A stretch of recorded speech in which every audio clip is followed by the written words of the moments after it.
Hey everyone, ready for another deep dive? Today we're tackling job interviews. Those conversations that can feel like they make or break your entire career? Right. But you know what?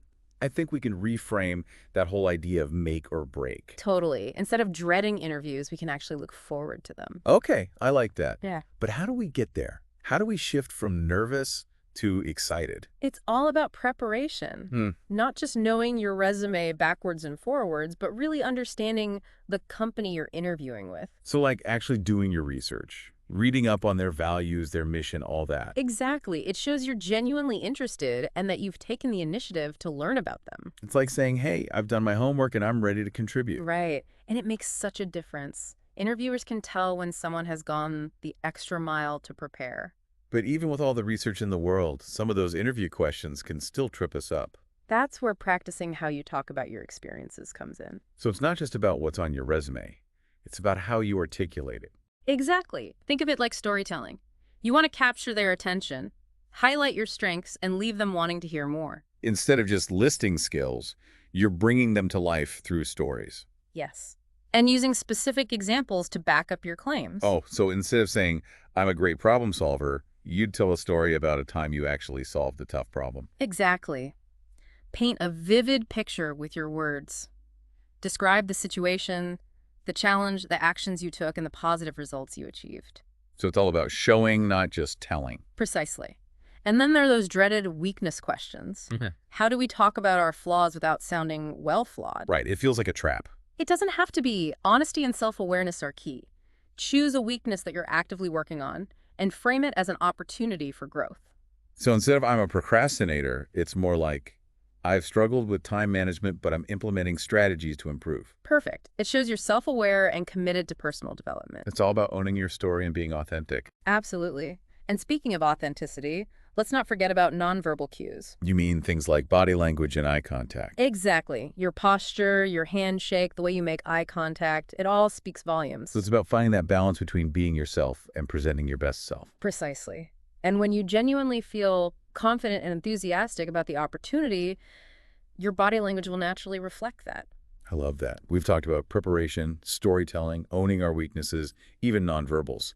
Seems like a lot to think about before we even say a word. It is. But when you approach it as a conversation, it becomes a lot less daunting. Okay, that makes sense. Connecting with another human being, showcasing your best self. But before we go further, let's define some key terms. Absolutely. A little vocab boost never hurts. So first up, articulating your experiences.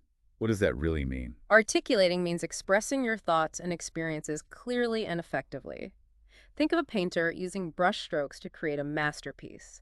You're choosing your words carefully to paint a vivid picture for the listener.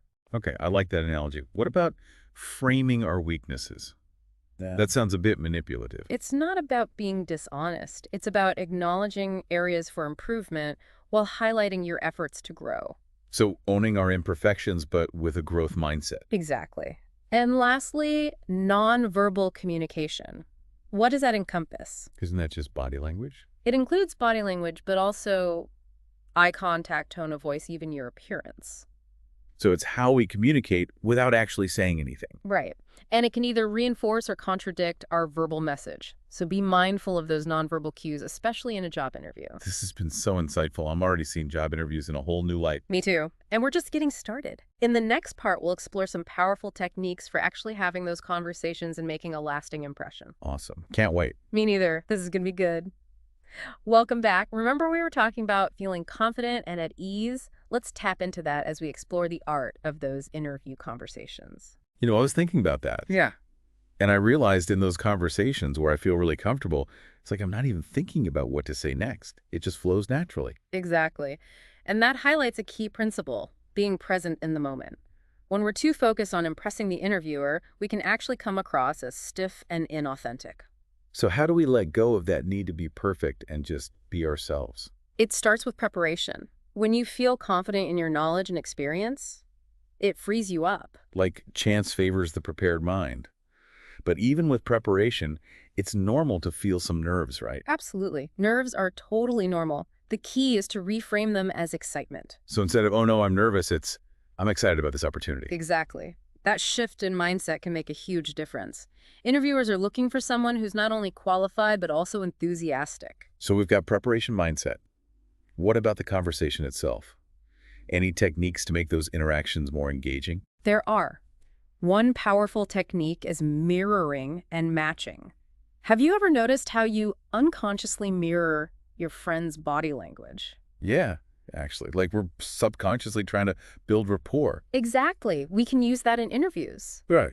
By subtly mirroring the interviewer's body language, we create a sense of connection. But we don't want to be creepy about it, right? Right. It's about being subtle and natural.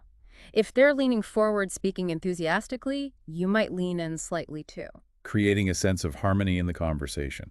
Precisely. Small adjustments can have a big impact. But what about the content of our answers? How do we talk about our skills effectively? Yeah, that's the big question. It's all about storytelling.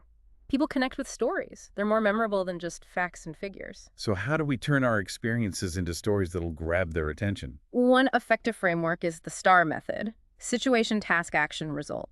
Let's say they ask, tell me about a time you demonstrated leadership. Okay, let's try it. First, you describe the situation. Set the scene. For example, in my previous role, I led a team to develop a new marketing campaign. Okay, so that's the context. What's next? Then the task. What was your specific responsibility? You might say, my role was to lead a team of 5 to develop a campaign strategy. Got it. Now the action part, right? Exactly. The actions you took to accomplish the task, like I facilitated brainstorming delegated tasks and implemented a project management system. This structure really helps create a narrative. What about the result? That's where you showcase the positive outcome. Like, our campaign exceeded expectations, resulting in a 20% sales increase. Wow, that's powerful. So with the STAR method, we're not just describing the situation, we're showcasing skills and results. Exactly. And by framing it as a story, it's more memorable and engaging. Remember, it's not just what you say, but how you say it. This has been so helpful. I'm seeing the interview process as less of an interrogation and more of a conversation. That's the goal, but there's more to come. In the next part, we'll delve even deeper into the art of conversation in interviews. Sounds great. I'm ready for more. Welcome back for the final part of our deep dive into the art of conversation in job interviews. Remember that story we were thinking about? The one that really captivated your audience? Well, today we're going to tap into that storytelling power.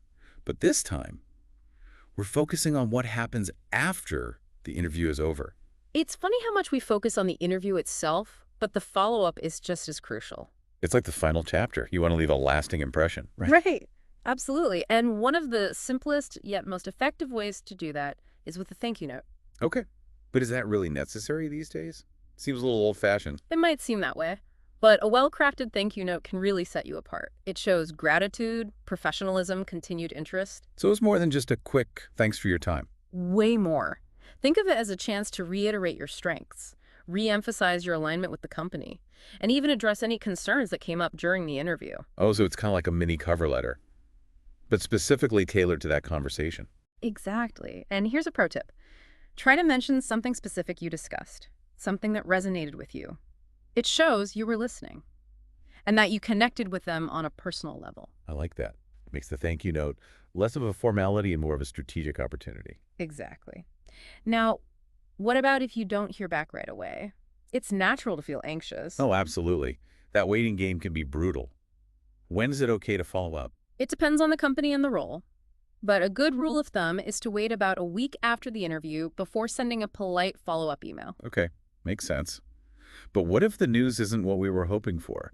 How do we handle rejection gracefully? Rejection is tough, but it's part of the process. The key is to not take it personally. It doesn't mean you're not qualified or capable.